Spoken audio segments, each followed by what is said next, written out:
ಊಹೆ ಮಾಡ್ಬೇಕ್ರಿ.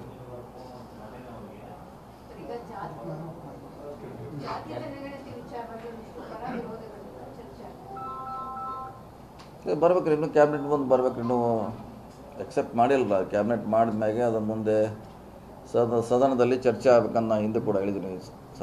ಚರ್ಚೆ ಕೆ.ಆರ್. ಪ್ರಸಾದ್ ಅವರು ಯಾಕೆ ಮೀನಾಮೇಷ ಎಣಿಸ್ತಾ ಇದ್ದಾರೆ? ಸರ್ಕಾರಕ್ಕೆ ಕಂಟಕಾದ್ರೂ ಬರಲಿ ಅಥವಾ ಏನಾದರೂ ಹೋದ್ರೆ ಸರ್ಕಾರ ಜಾರಿ ಮಾಡಲಿ ಅನ್ನೋ ಒತ್ತಾಯವನ್ನು ಮಾಡಿದ್ದಾರೆ. ಅವ್ರು ಹೇಳೋಲಿಕ್ಕೆ ನಿಜ ಇದೆ. ಯಾಕಂದರೆ ನಮ್ಮ ಪ್ರಣಾಳಿಕೆಯಲ್ಲಿ ಇದೆ ಅದು. ಮತ್ತು ರಾಹುಲ್ ಗಾಂಧಿ ಕೂಡ ಅದ್ರ ಪರವಾಗಿ ಬಹಿರಂಗವಾಗಿ ಹೇಳಿದ್ದಾರೆ ಭಾಷಣಗಳಲ್ಲಿ ಸಾಕಷ್ಟು ಕಡೆ. ಹೀಗಾಗಿ ವರಿಷ್ಠರುಗಳಿದ್ದಾರೆ ಮತ್ತು ಎಲ್ಲ ಇನ್ನೂ ರಾಜ್ಯ ತುಂಬ ಸ್ಟ್ರೈಕ್ ಆಗಿ ನಮ್ಮ ವಿರೋಧ ಪ್ರತಿಭಟನೆ ಮಾಡೋ ಬದಲಾಗಿ ಮುಂಚಿನ ಡಿಸಿಷನ್ ತೊಗೊಳ್ಳೋಂಥ ಸಲಹೆ ಮಾಡಿದ್ದಾರೆ. ಸರ್ಕಾರ ಇದ್ರ ಬಗ್ಗೆ ಬೇಗ ಗಮನ ಹರಿಸಬೇಕು. ಅದು ಕ್ಯಾಬಿನೆಟ್ಗೆ ತೊಗೊಳ್ಬೇಕು. ನೆಕ್ಸ್ಟು ಚರ್ಚೆ ಮಾಡಿ ಅದನ್ನು ಸದನಕ್ಕೆ ತರಬೇಕು. ಸದನದಲ್ಲಿ ಸಂಪೂರ್ಣವಾಗಿ ಚರ್ಚೆ ಆಗಬೇಕು.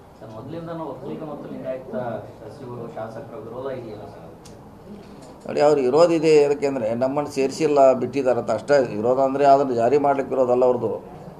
ನಮ್ಮ ಸಂಖ್ಯೆ ಕಡಿಮೆ ಆಗಿದೆ ಅಂತ ಅವ್ರು ವಾದ. ಎರಡು ಕಮಿಟಿ ಅವ್ರದ್ದು, ಈ ಸಬ್ ಕಮಿಟಿ ನಮಗೆ ಸೇರಿಸಿಲ್ಲ, ಅದನ್ನು ಹೊರಗಿಟ್ಟಿದ್ದೀರಿ ಅನ್ನೋದು ಅಷ್ಟೇ ಅವ್ರದ್ದು ವಾದ.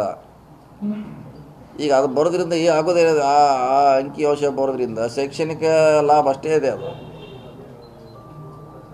ಶೈಕ್ಷಣಿಕ ಮಾತ್ರ, ಅದು ಅವ್ರ ಕಲ್ಯಾಣ ಕಾರ್ಯಕ್ರಮ ಮಾತ್ರ ಯೂಸ್ ಆಗೋದು. ಅದು ಬಂದ ತಕ್ಷಣ ಏನು ಅಲ್ಲೋಲ ಕಲ್ಲೋಲ ಆಗುವಂಥದ್ದು ಏನಿಲ್ಲ.